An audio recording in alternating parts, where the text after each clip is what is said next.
নব পরিবর্তন ধারা নামে একটি সরকার স্বীকৃত সংস্থার উদ্যোগে মেধা যাচাইয়ের দ্বিতীয় ধাপের পরীক্ষা অনুষ্ঠিত হলো মালবাজারে। রবিবার চালসা গয়ানার বিদ্যাপীঠ উচ্চতর মাধ্যমিক বিদ্যালয়ে এই পরীক্ষা গ্রহণ করা হয়।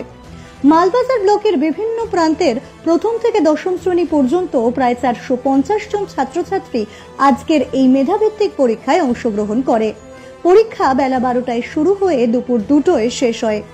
এই পরীক্ষা ছাত্রছাত্রীদের মেধার বিকাশ ও আগামী দিনে বিভিন্ন প্রতিযোগিতামূলক পরীক্ষায় অংশগ্রহণের ক্ষেত্রে সহায়ক ভূমিকা পালন করবে বলে পরীক্ষার উদ্যোক্তারা জানান।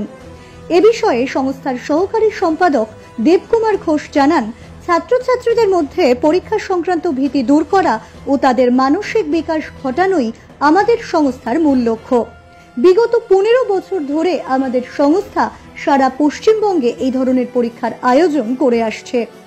আজকের ছাত্রছাত্রীরা যারা আগামী দিনে বিভিন্ন চাকরির প্রতিযোগিতামূলক পরীক্ষায় অংশ নেবে, তাদের এখন থেকেই ওএমআর শিটের মাধ্যমে পরীক্ষা প্রথম আমাদের এই সংস্থাই আয়োজন করেছে, যাতে আগামী দিনে আরো বেশি সংখ্যায় ছাত্রছাত্রীরা এরকম পরীক্ষায় অংশগ্রহণের মাধ্যমে নিজেদের মেধার প্রকাশ করতে পারে।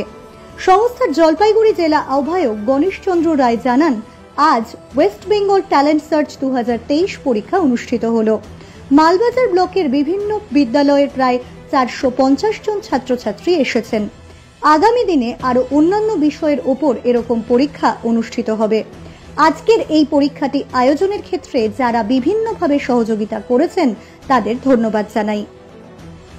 চালসা থেকে নিজস্ব সংবাদদাতার রিপোর্ট, চালসা টাইমস।